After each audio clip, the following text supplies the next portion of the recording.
Today we're going to deal with an issue here that I hope we can glean some things from, because they have everything to do with your life, speaking particularly of relational conflict. If you're a person and sinful, then this is inevitable. So I think that's everybody. Did we get everybody? You're human, and you have a sinful nature. So you're going to experience relational conflict. And I decided to go to the book of Job because, I don't know, that seems to be the go-to book in my Bible for relational conflict. You know, there's many things you could pull out of the book of Job. Spiritual warfare, plenty of that going on there. There's lessons on suffering, and we all know that Job is a good one for suffering, but I might suggest that the book of Job is about arguing, because by sheer content there's 35 chapters of an argument there going on that you and I get to eavesdrop in on. I don't know how that got recorded. Maybe there was a stenograph machine there and one of them was a court reporter and just taking notes. And Job, back up a second. What was that you said about wanting to die? Did I get that right? Okay, good. Move on. And recording every bit of this argument that takes place between a man and his closest associates for the course of 35 chapters. I don't know that there's anything else in the Bible that lasts for 35 chapters. So here we've got this idea of relational conflict, and as I've already said, you're going to experience this in your life, and so we have a lot to learn. You're going to experience relational conflict in many of the areas that Job did, perhaps between a parent and children. Job was a father with sons and daughters. And without reading the entire book for you, I'll tell you the Cliff Notes. He had children who were really into house parties.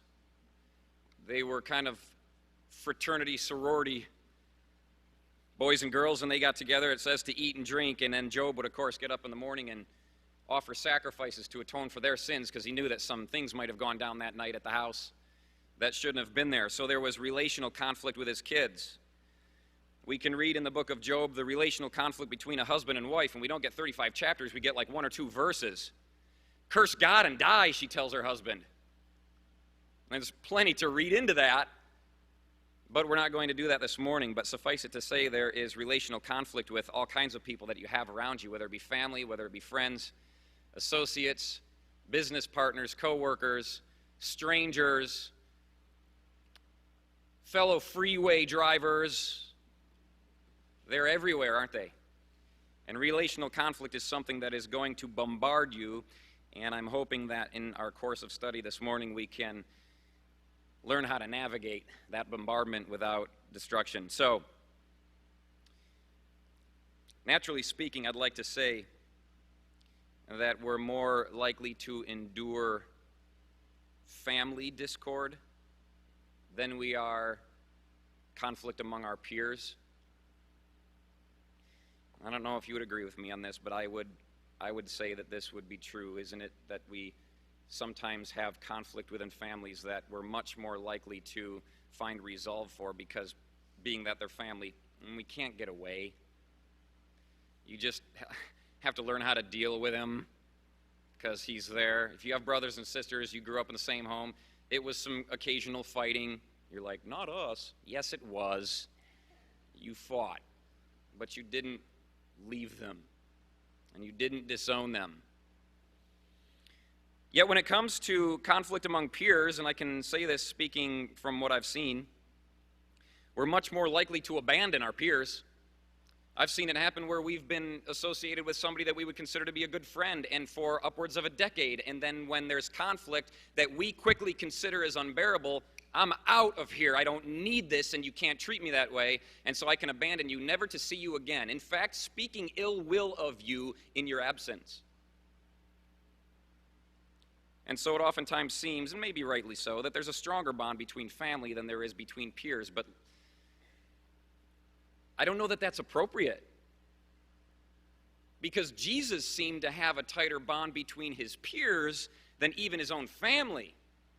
And you might say, I don't know where you're getting that. Well, I'm getting it from the Bible, where Jesus' family shows up to church, and they're trying to get him out, and he says, I'm in here with who's my mother and my father and my sisters and my brothers? They're right here. It's the ones who do the will of God, thus indicating a stronger bond with those who were Christians alongside of him, serving God and fighting for his kingdom, rather than those who were connected to him by flesh and blood. And yet we have this wrong so often in the church, might I add, to our shame, where the weakest of the relationships we have are with other Christians.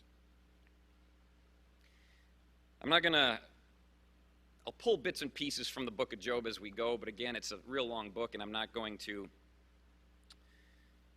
read through a whole lot of it, but I'm going to sift through and take bits and pieces out of this. And if you're not, my apologies if you're unfamiliar with the book of Job. Just start reading now, and by the time I'm done, maybe you'll be finished. Then you'll know what I'm kind of talking about. But the book of Job starts with this behind-the-scenes glimpse into the spiritual world, where for these first 2 chapters we get this idea that there's some spiritual communication going on between controlling forces. I'm being very nebulous here because we'll get to this as we go. And then suddenly Job and his friends are roped into this circumstantial chaos that becomes the focal point of the conversation for the next 35 chapters. The last several chapters, some interesting things happen where we'll get to that. And then the book closes with one single chapter that tells us how it all panned out in the end.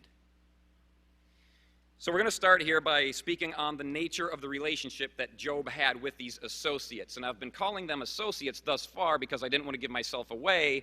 If you don't know, they're actually his friends. So the nature of the relationship that Job has with those in which he's conflict with is a friendship relationship. The Bible says here that they are his friends in chapter 2, verse 11, and then by the time you get to the end of the book, in chapter 42, God even refers to these men as friends. So it's recognized, this friendship. They're personal friends. It gives us their names. Eliphaz, we can call him Eli. Bildad, Bill. And Zophar. I don't know, Zophar, I guess. You can't go Zoe, it's a guy. So Zophar and Bill and Eli, these are his closest friends. And I would say if we read into this, and I'm not trying to be extra biblical here, I'm just trying to read into what the text gives us. It says that they're friends. And if you look up the Hebrew, which I did just to be careful, it means what you think it means. Friends. Friends, right? We know what friends are. Friends are people you go on vacation with. Friends are chosen based on, get this, based on the absence of tension. Okay? Friends are chosen based on the absence of tension. If you bring a lot of tension to my life, you're not going to be one of my closest friends. Is that fair to say? Like, there's the guy at work where every time you go to work, he's just got that personality that doesn't match yours, and you're like, ugh, but you're on the line next to him, so you got to put up with him. But when you go home afterwards, you don't call him up and go, you want to come over this weekend? We're going to barbecue. Not unless you're witnessing, right? It's like, I have to do this because if I don't, I'm going to try and establish a relationship here, but he's not really exactly one of my closest circle. And you're like, well, that's not very nice. I mean, to kind of put people on a tier like that, and well, I like some better than others. Listen, Jesus did that. Peter, James, and John, you can read through the Gospels, they were closer to him than anybody. They got kind of like this backstage pass into some of the coolest things that Jesus did in his ministry. And then you've got the 11. Okay, I'm excluding one on purpose. But the 11, and they're pretty close too, but not like Peter, James, and John. Then you got the 70, and they're pretty cool, but they're not close as the 11. And then you got the 120, and then you got the multitudes, and then you got the Pharisees. And there's a tiered sort of aspect there.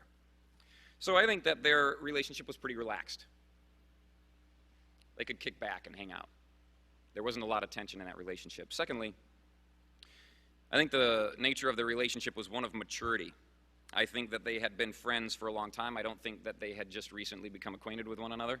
And I say this because if what happened to Job happened to you, you'd be pretty selective of who gets to come over. Like you're in the hospital, dying, all your kids are dead, houses are blown over, all of your sheep got electrocuted with lightning, People killed all your associates, your servants, your employees. All of your assets are gone. Your investments have failed. Your property's foreclosed. Somebody stole your credit card and drained you. Like, it's just worse, piling on. And now Job is laying in his hospital bed. There's very few people that are granted access into that room, right? Listen, if I'm there, I like you guys, but if that's me, there's a lot of you that don't get to come in. Very few people have access to me at that point. I don't want you to see me like this, and I don't want to see you while I'm like this. Right? And so who gets to show up? These three friends. And by the way, Job's own brothers and sisters don't show up until this is all over. So his own brothers and sisters aren't there. And then it says his acquaintances showed up. Acquaintances afterwards. But his truest friends, the ones with whom he had the most mature relationship, the most well-established friendship, they were there.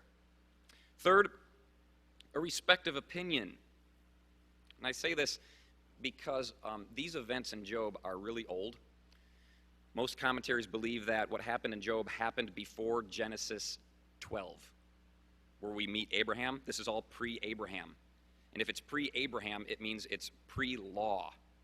It means it happened before, well before New Testament, and well before a lot of the Old Testament. This means they had no Bible.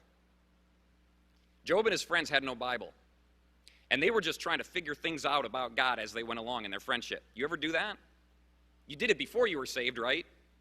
You'd get high or drunk, and you'd just, all of a sudden, the conversation just shifts to God, because that's what you're doing when you're high and drunk.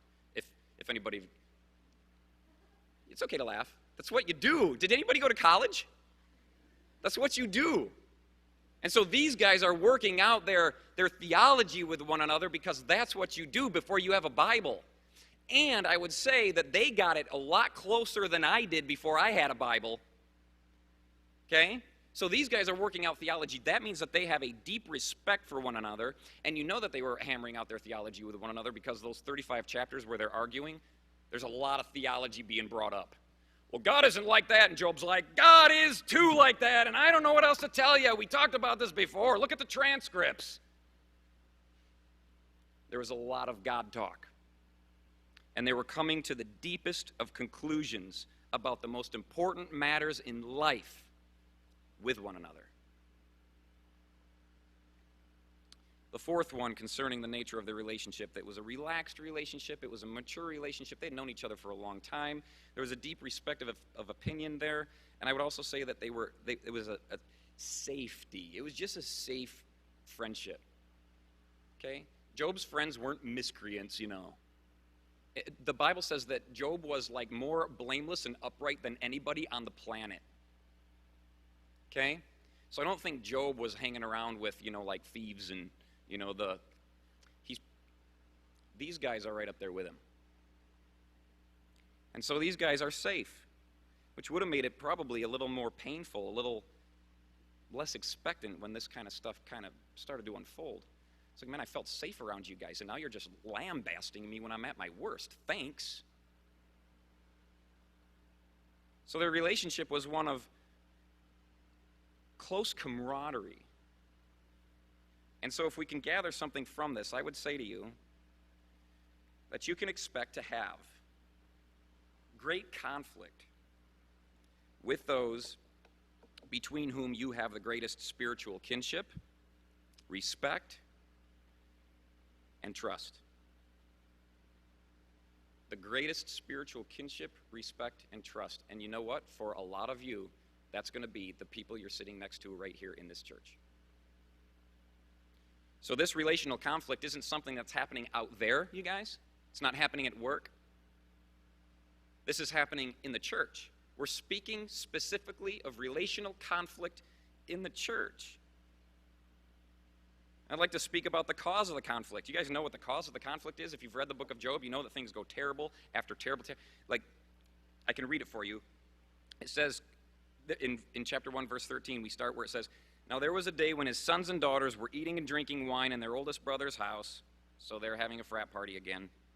"And a messenger comes to Job, and he says, 'The oxen were plowing and the donkeys feeding beside them when the Sabeans raided them, took them away, and indeed they have killed the servants and with the edge of the sword, and I alone have escaped to tell you. That alone is a bad day, but it gets worse.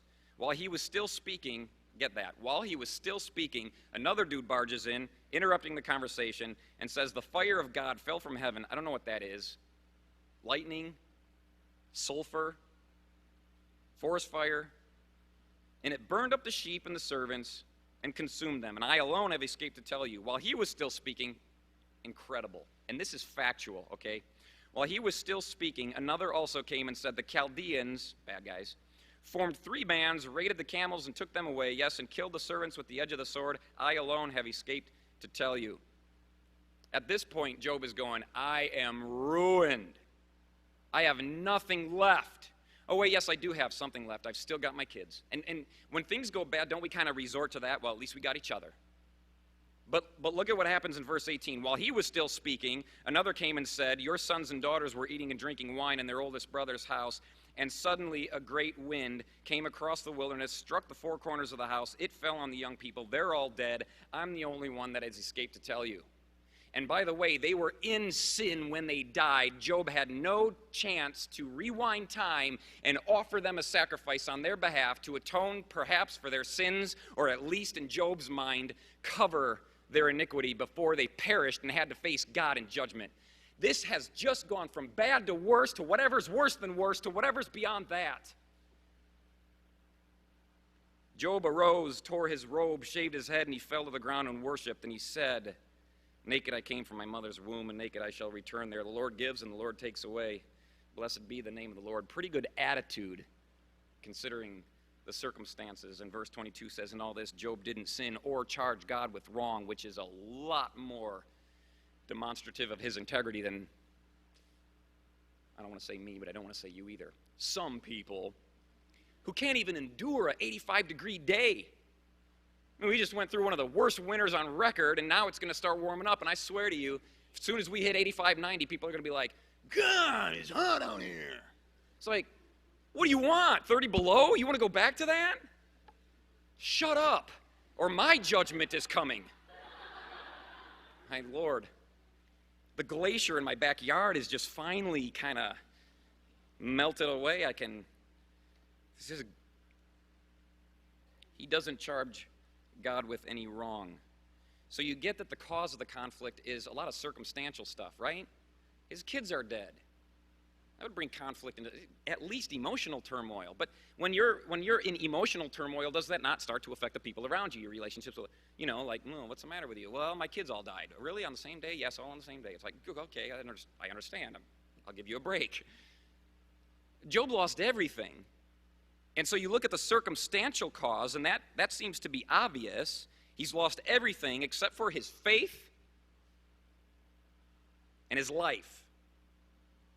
Because if you don't think it could get worse, it does. He's stricken then with a disease in chapter 2 that's bringing him to the brink of death, and yet he's hanging on but barely. He's got his faith and he's got his life, and both of those two are right now in serious jeopardy, aren't they? He has every opportunity to give up on God, and physically speaking, he's looking at death in the face. So we get the obvious cause of the conflict, but there's a secondary cause here that in the first 2 chapters is revealed to us, where we see that Satan had something to do with it, and you're like, aha, I knew he was back there somewhere. Yes, in this case he was. The Bible explains it like this. There was a day when the sons of God, angels, came to present themselves before the Lord, and Satan came with them. And the Lord says to Satan, from where do you come? Where you been? So Satan answers the Lord and says, from going to and fro on the earth and walking back and forth on it. Real generic answer. I've just been down there doing stuff. Like God doesn't know. Verse 8 blows my mind. God then turns to Satan and says, have you considered my servant Job? If you could peer into the supernatural realm and eavesdrop in on a conversation that God is having with Satan, and your name comes up, run, run. Have you considered my servant Justin? I'd be like,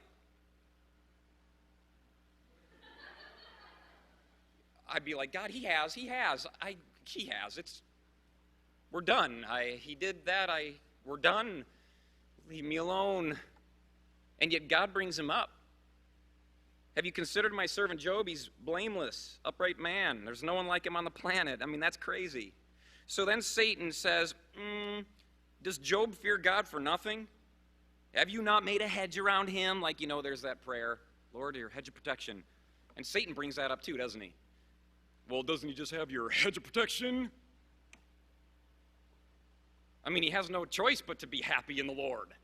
Look at him. He's got more camels and more donkeys and more sheep than anybody. He's got servants galore. He's doing awesome. He's fit and trim. Listen, God, you let me prove my point, and I'll show you up. I'll show you that Job isn't made of what you think he's made out of. Let me take his sheep and his donkeys. Let me take everything he has. Let me kill a few people that he knows. Let me take his health. And you watch what happens, God. He will curse you to your face.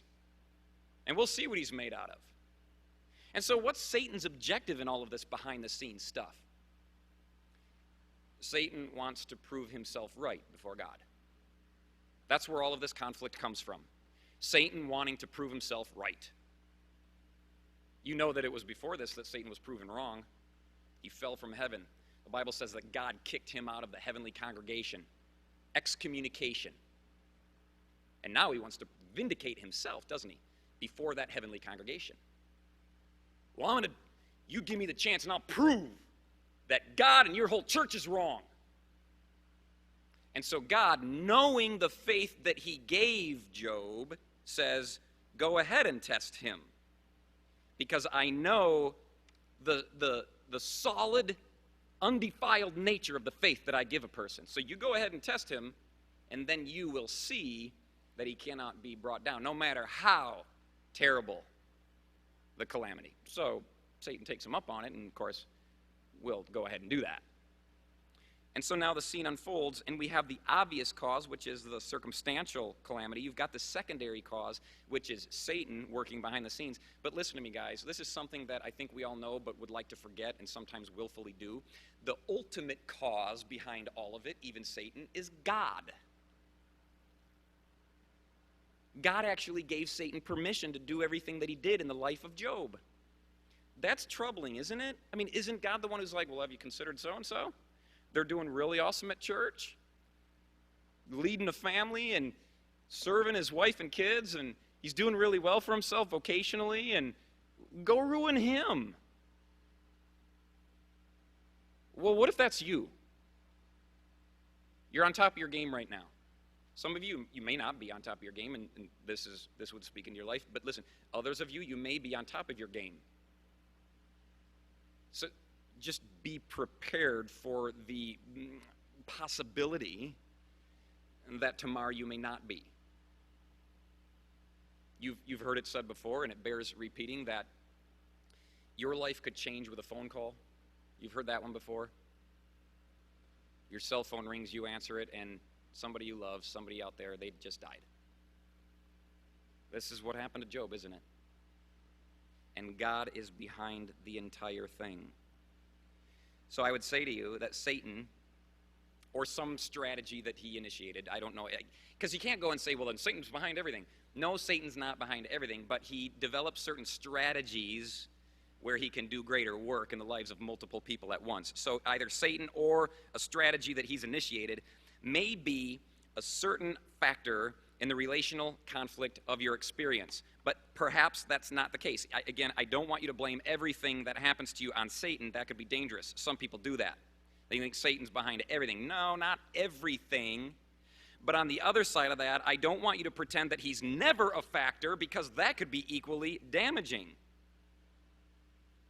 Because if you don't think that Satan's behind some of the stuff that's getting into your head between you and another brother or sister, you're bound to think that it's the brother or sister that's the devil, and not the devil. But what does the Bible say? We don't wrestle against flesh and blood, but against principalities and powers. So it's ultimately the devil that is wanting to destroy your relationships. So if you got something with me, it ain't me, guys. And if I got something against you, it's not you. We need to work through this for the sake of Christ, remembering that Satan seeks to destroy.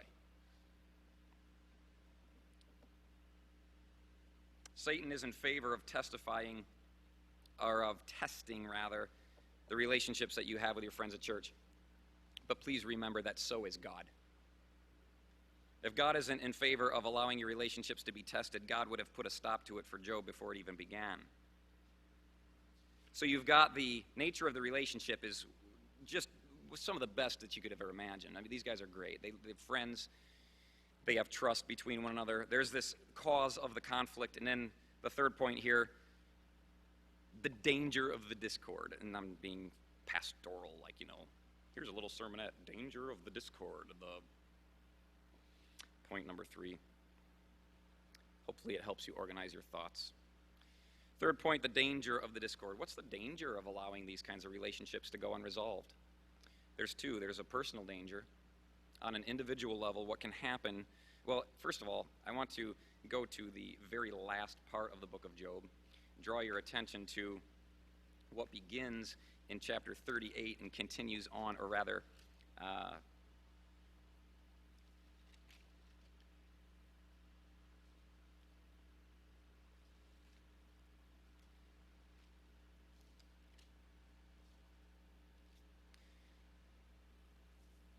in chapter 37, you have God answering Job, which to me,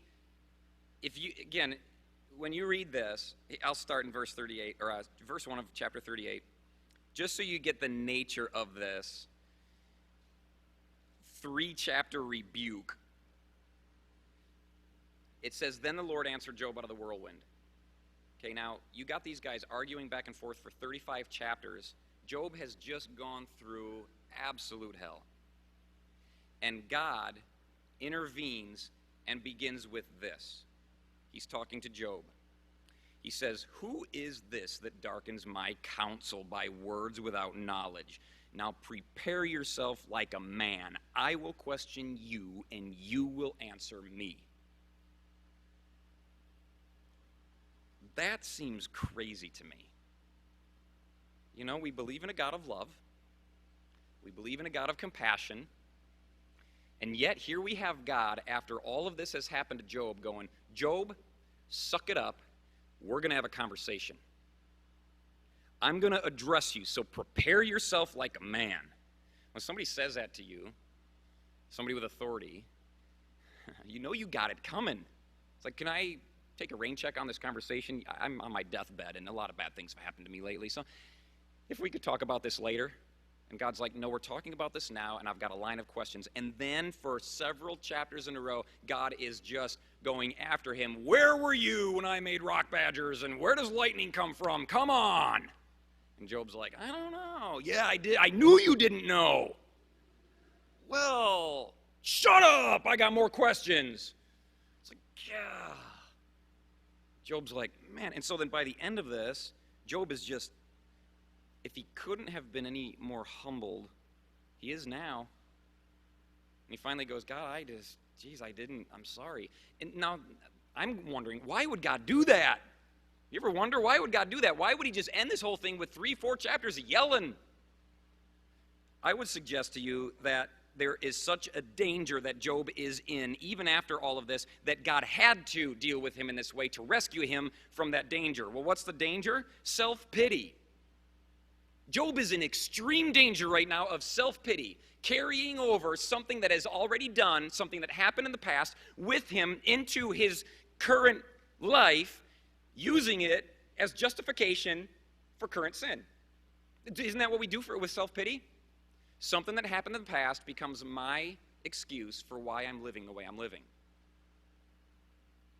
Well, I know what I'm doing isn't right, but let me tell you a few things about my childhood. I was abused and beaten, and I've suffered this, and I've suffered that, and you don't know what it's like. So just get off my back about the sin I'm committing right now. And by the way, feel some sympathy for me too, because I just gave you a really good sob story. This is happening all the time.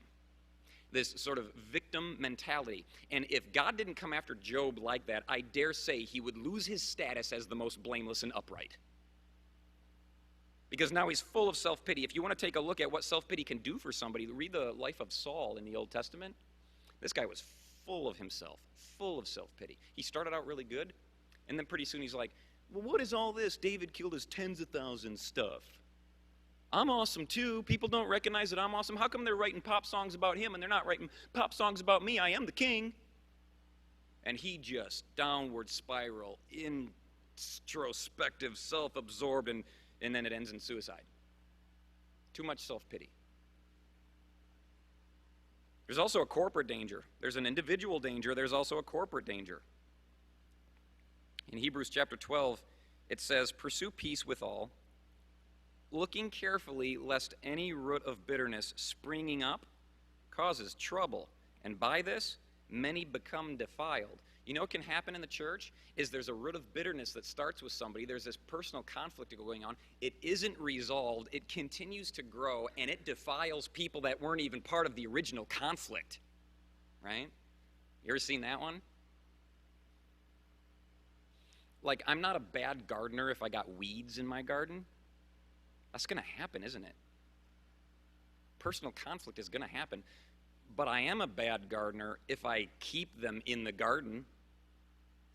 I am a bad gardener if I water them and fertilize the weeds.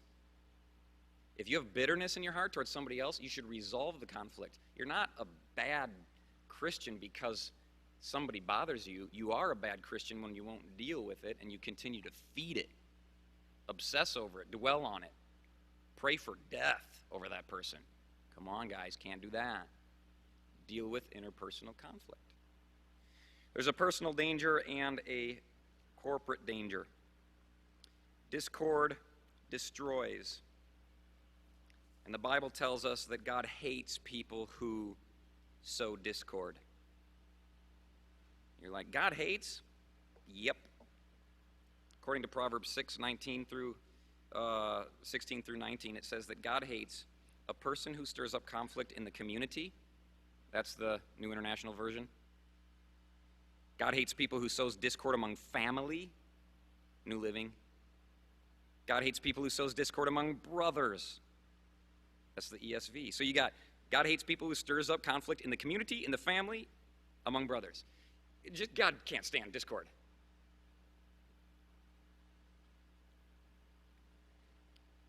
So what are the results then of reconciliation? We finally get to the very end of the book in chapter 42, and you read about how things turned out. It actually turns out really good. So the book of Job isn't an entire bummer. He gets everything back in the end, and then some. It says that his assets actually doubled in verse 10 of chapter 42. So he does pretty well for himself in the end. It says in verse 13 that he has like 7 sons and several daughters, so I guess apparently he reconciled with his wife, right? So things are okay there. And I want you to notice that it was contingent upon the relationship that he had with his friends. It says that God spoke to the 3 men and had them go back to Job for prayer. And it says that God says, my wrath is aroused against you and your 2 friends, for you have not spoken of me what is right as my servant Job has. In verse 8 it says, now therefore take for yourselves 7 bulls and 7 rams. Go to my servant Job and offer up for yourselves a burnt offering. And my servant Job shall pray for you. I will accept him, and I will deal with you according to your folly, because what you have spoken to me is not right, as my servant Job has. So they did that. And it says in verse 10 that the Lord restored Job's losses when he prayed for his friends. It happened when he prayed for his friends. Not until he prayed for his friends, but when he prayed for his friends. And so God blesses reconciliation. He is looking for this because without reconciliation, you're disconnected from the family of God, and it's through the family of God that we receive God's blessings. In Genesis 12, God speaks to Abraham, and he sets out this principle that says, blessed are those who bless you, and cursed are those who curse you. You can see that there is a direct relation between our connection with the family of God and the blessing we receive. And so when we remove ourselves from that, we in some way and on some level remove ourselves from the blessing of God. God is particularly interested in reconciliation because he loves your opponent just as much as he loves you. This isn't just about me when I'm in a conflict with somebody. This is about them as well. Secondly, God's interested in blessing the both of us. And thirdly, God is interested in receiving glory through that relationship. When conflict is resolved, God is glorified. Colossians 3:13 says, "Bear with one another, and if one has a complaint against another, forgive each other as the Lord has forgiven you." When we work things out between you and I, it's reflective of what God has done for us through Christ.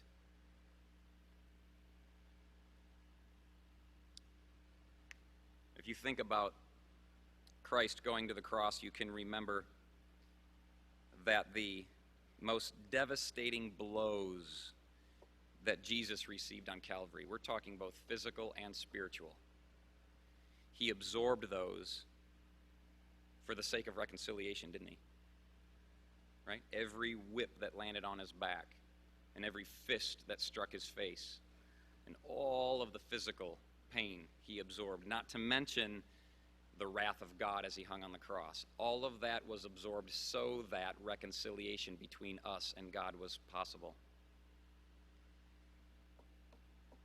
And if that kind of challenge was met by Christ, is it going to be any different for his followers? Could we expect any less pain, so to speak, in dealing with interpersonal conflict right here with brothers, knowing that reconciliation comes at a price? And I know it hurts, doesn't it? I mean, imagine this conflict between Job and his friends. You want me to go and make sacrifice? You want me to pray for them? They weren't there for me, man. These guys were out of line, God. You pray for them. Doesn't the Bible say that Jesus kind of intercedes? He can do it. The Bible tells us here clearly that we are to love our brothers even when there's conflict. And I'll close with this, and if the music team wants to come up and do one last song. The idea of conflict among believers seems to be an ongoing issue, for obvious reasons. But my fear is that in refusing to or failing to deal with it appropriately, we're continuing to see casualties. And there are people that aren't here anymore that were a year ago. And I dare say it's because of unresolved relational conflict, dealing with it inappropriately, casting blame, ridicule, and scorn on one another. And I pray that as we read God's word that we would understand clearly that God is a God of reconciliation. So my prayer for you, here's my hope, is that if I get to come back and do this again next May, you're all here. And that for the next year, when there's problems, you deal with those problems. Because you can expect that there may be some that float to the surface every once in a while with those that you have the greatest trust for, the greatest spiritual kinship with. That could include your pastors and elders. You know that, right? Do you deal with it appropriately? Or do you keep sweeping it under the rug until the rug is several feet off the ground and you have no choice but to look at the dirt you've been sweeping underneath? Well, I love you guys, and it's been my pleasure to speak with you this morning. After church, we're going to have prayer up here, and if anybody needs prayer, maybe this would be a good time to take care of some of those kinds of issues you've had. Please make good on the opportunity. Let's all stand.